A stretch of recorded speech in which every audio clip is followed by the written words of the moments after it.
This is a MAAP Real Talk Show with your host, George Nemeh. We are here downtown Phoenix at the Attorney General Mark Brnovich office in Phoenix.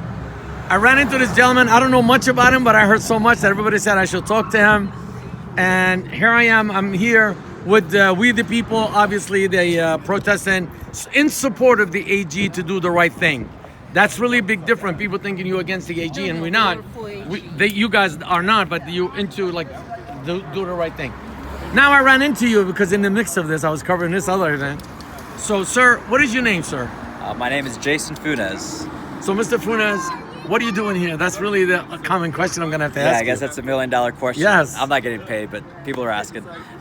So essentially, I worked on the national campaign in 2016. I was dedicated mostly in Florida. I worked as part of Trump's administration as a political appointee at the U.S. Department of Interior. So the Department of Interior oversees the National Park Service, Fish and Wildlife Service, Bureau of Reclamation, right? The Hoover Dam, we're in a place that the Bureau of Reclamation helped accept happen, right? So I was in charge of overseeing all 9 departments and bureaus, USGS, Geological Survey, a lot of energy issues, offshore, onshore. So that's what I did for the president and the administration. So working for a Navy SEAL, we learned to lean forward, right? So if you're getting attacked in the media and the press, it's probably because you're doing something right. So I was very blessed to work with somebody that was very pro-America, very pro-Trump. Secretary Zinke is the man that rode to work on a horse the very first day, first Navy SEAL elected to Congress, and SEAL Team 6 commander. And we just learned that, you know, when you're doing the right thing, you're going to get attacked and you have to charge harder. What I've realized in the past 34 states, so after working the 2020 campaign, I was doing advance for the official national campaign. I ended up doing advance for Donald Trump Jr. and Eric Trump. So I worked along Secret Service, and I worked along a lot of the major GOP players and people on the ground. And I was still always scratching my head to think, is the GOP going to have our back when the time comes? So when I was starting to see election day operations and things develop for the November 3rd election, I saw a big disconnect between the GOP, the lawyers for Trump, and a lawyer-attorney process for how to react on election day operations. So when the election happened, I was in Pennsylvania celebrating. I went to bed and I woke up and I thought I was in a parallel universe, right? I had to go back to sleep and wake back up. So when we started seeing this 500+ margin of victory in Pennsylvania disintegrate, and we lose states like Arizona that got called by Fox News, what is Paul Ryan in cahoots with all this? You know, it's just, we have to think of ourselves, count all the votes, count all the votes. When you have Ken Bennett going out and saying that, Biden won by more votes than we thought, what are you getting paid by these people? We're in front of the Attorney General's office because we want the Attorney General to hold Karen Fann, Ken Bennett, Cyber Ninjas, the entire audit team, the entire audit process. We need you to hold them accountable. Ken Bennett was the chain of custody, the legal holder of physical documents and things from the subpoenaed from the state Senate to Cyber Ninjas and the audit team. Audit team including Cyber Ninjas, that's in the paperwork. Yep.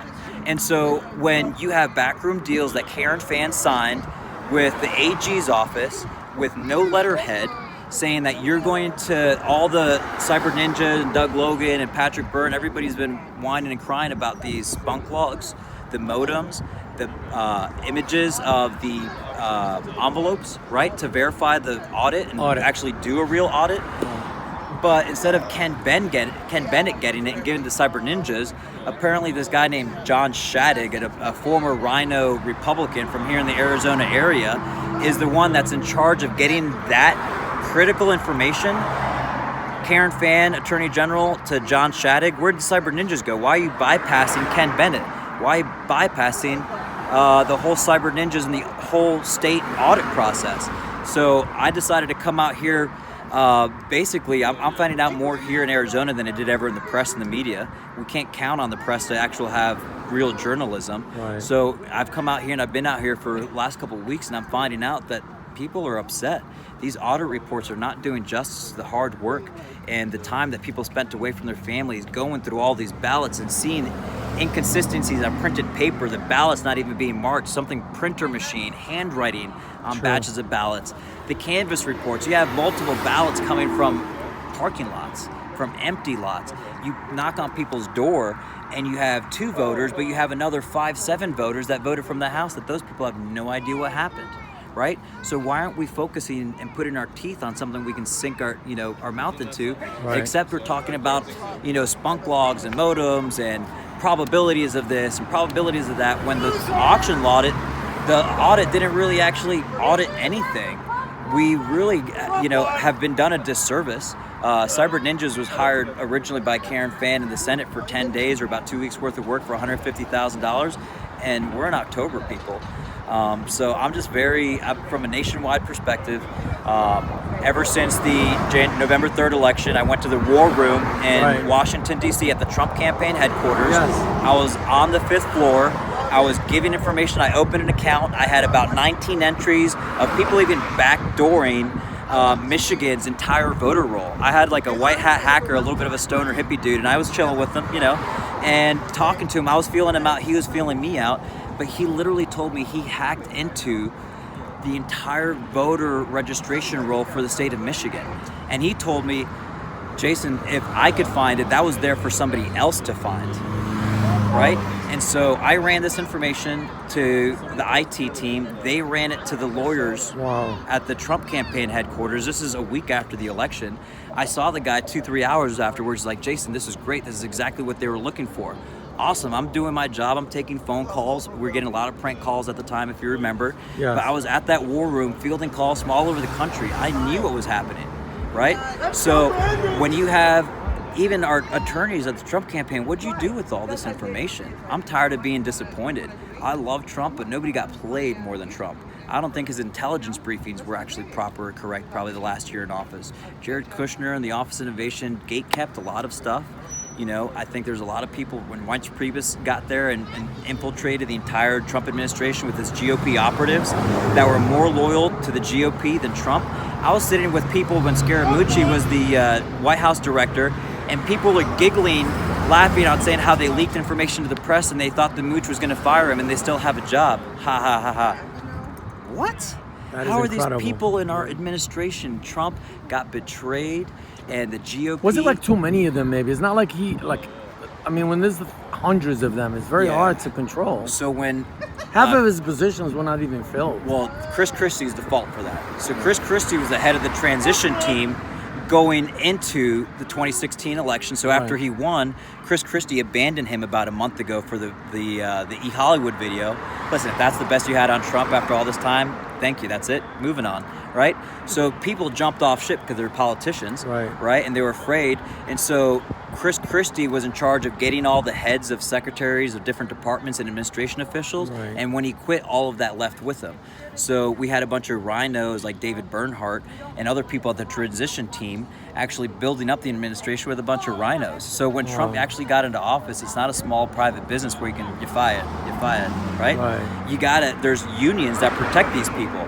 And Trump, I think, again, it's not like I talk to the man, he tells me his deepest secrets, but I just think he just took people at face value. They thought the career civil servants were going to do the right thing. Do the right thing. When you have 93% of Washington, D.C. voting for Hillary Clinton and Joe Biden, do you think those people are going to do anything that conservatives or Trump?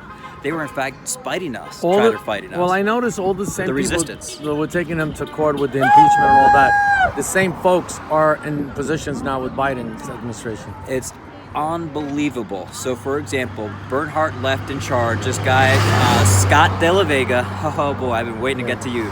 So Scott De La Vega was brought in from the White House General Counsel under the Obama administration to come help Secretary Zinke with all of his travel bull crap. It's all deep state. Bernhardt #2 ended up swamp monstering and getting him out of there, okay?